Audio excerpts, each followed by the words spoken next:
В света на бизнеса конкуренцията често е ожесточена. Понякога компаниите не просто се съревновават, а влизат в истинска война за надмощие. Тези битки са променяли не само бизнес средата, но и начина, по който живеем днес. В това видео ще разгледаме някои от най-големите и значими бизнес войни в историята, от класически битки в индустрията до съвременни технологични съревнования. Номер 1. Кока-кола срещу Пепси. Войната на газираните напитки. Битката между Кока-кола и Пепси е едно от най-ярките съревнования в света на бизнеса, продължаващо повече от век. Съперничеството между Кока-кола и Пепси започва в края на 19 век, когато Кока-кола, създадена през 886 година, бързо се превръща в най-популярната напитка в Америка.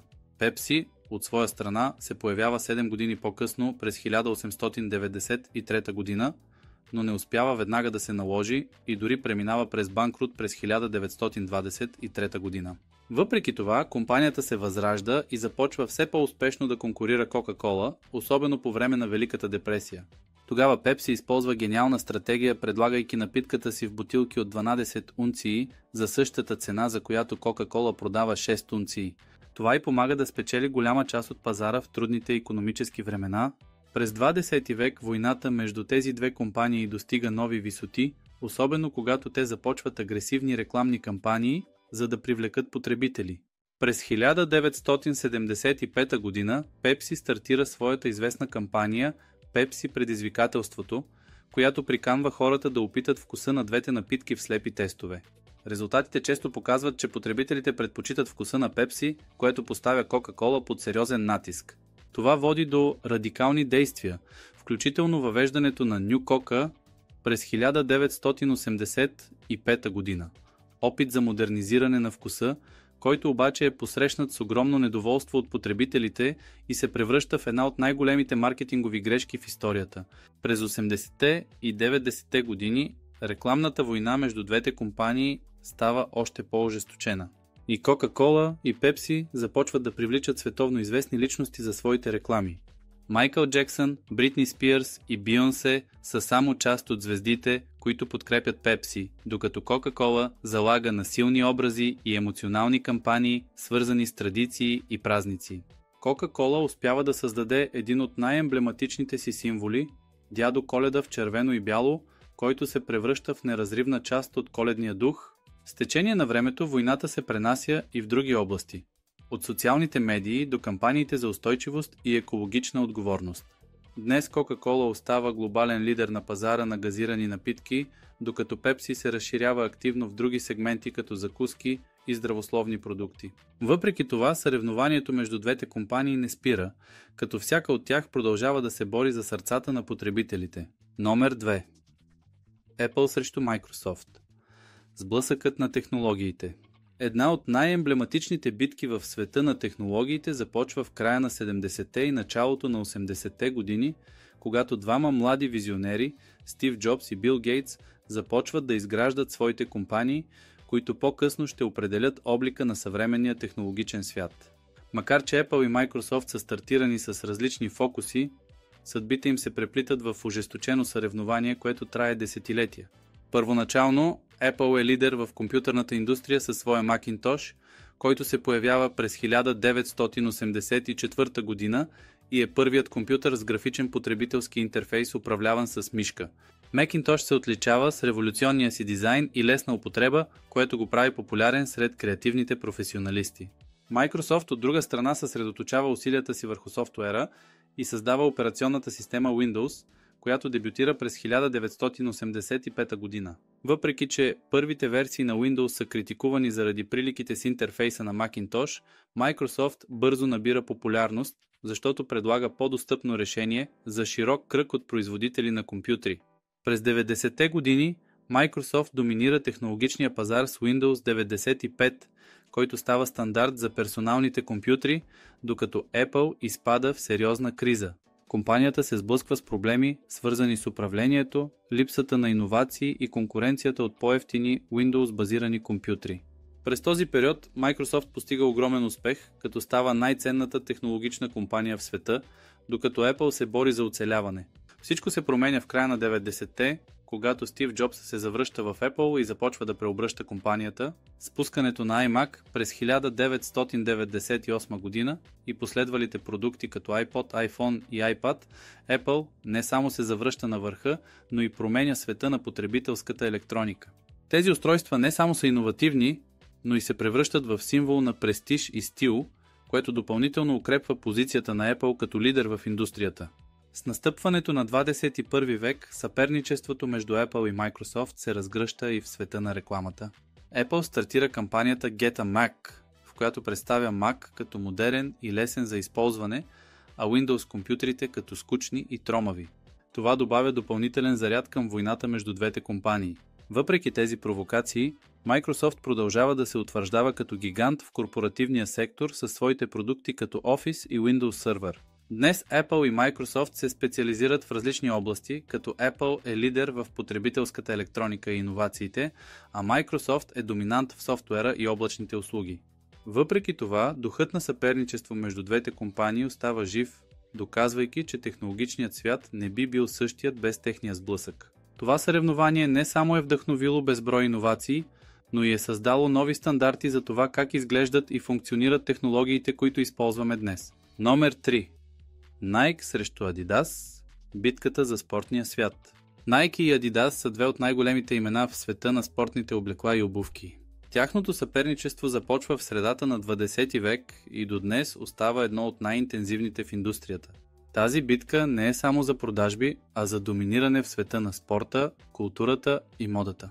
Adidas е основана през 1949 година в Германия от Адолф Ади Даслер, който създава компанията след разрив с брат си Рудолф, който основава Puma. Още от самото начало Adidas изгражда репутацията си като бранд за професионални спортисти, благодарение на високото качество на своите продукти. Една от най-големите ранни победи на компанията идва през 1954 година, когато немският национален отбор по футбол печели световното първенство, носейки обувки на Adidas. Това затвърждава позицията на бранда като лидер в спортния свят. Nike, от друга страна, е основана по-късно през 1964 година в САЩ от Фил Найт и Бил Бауърман. Компанията стартира като дистрибутор на японски спортни обувки, но скоро започва да разработва свои собствени продукти. Големият пробив на Nike идва през 70-те години, когато компанията представя технологията Air, която революционизира спортните обувки. От тогава Nike се позиционира като иновативен и модерно ориентиран бранд. През 80-те години съперничеството между Nike и Adidas става още по-ожесточено.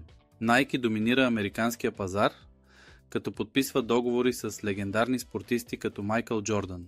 Линията Air Jordan се превръща в културен феномен, който надхвърля границите на спорта и се утвърждава в света на модата и поп-културата.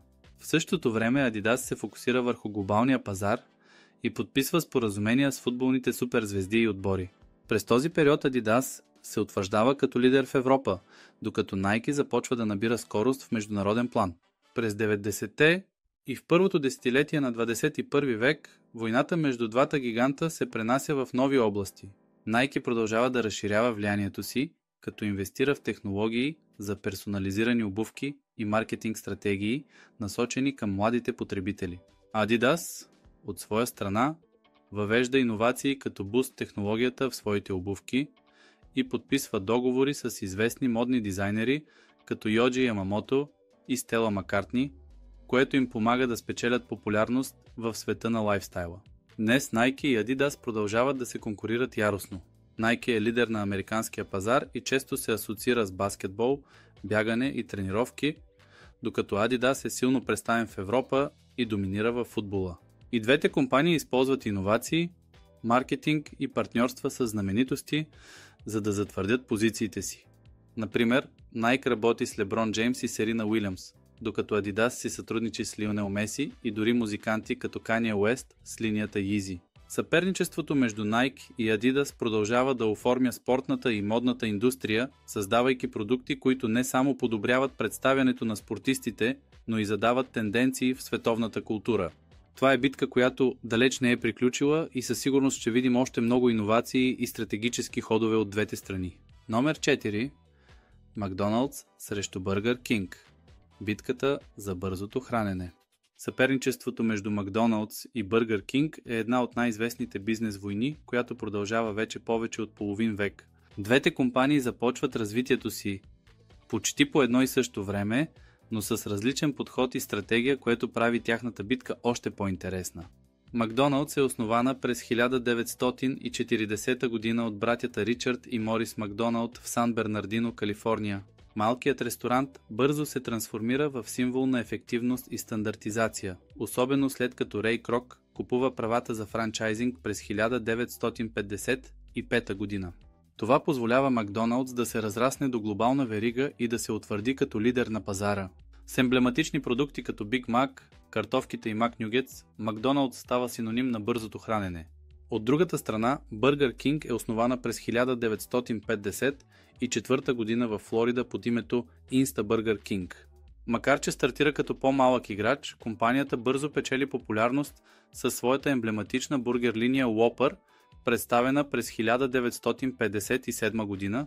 Whopper се утвърждава като пряк конкурент на Биг Мак, но с акцент върху по-големи порции и възможността за персонализация на поръчките, което става основна част от идентичността на Бъргър Кинг. Битката между тези две компании не се ограничава само до продуктите, а се пренася и в рекламните им стратегии.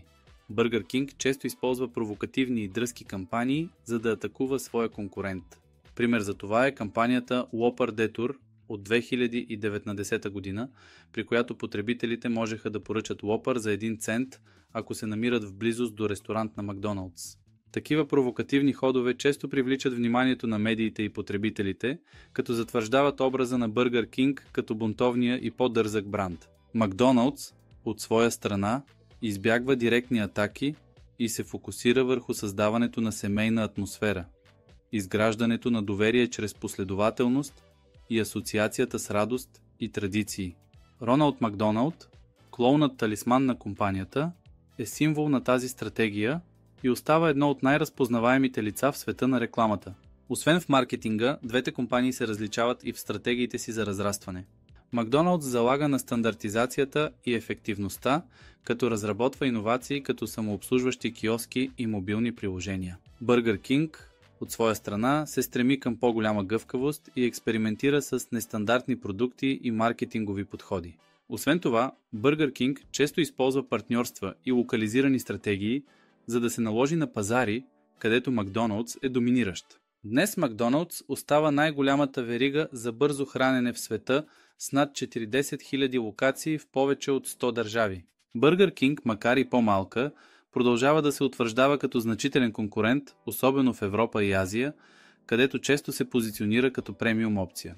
Съперничеството между тези два гиганта не само оформя индустрията на бързото хранене, но и поставя нови стандарти за маркетинг, иновации и клиентско обслужване.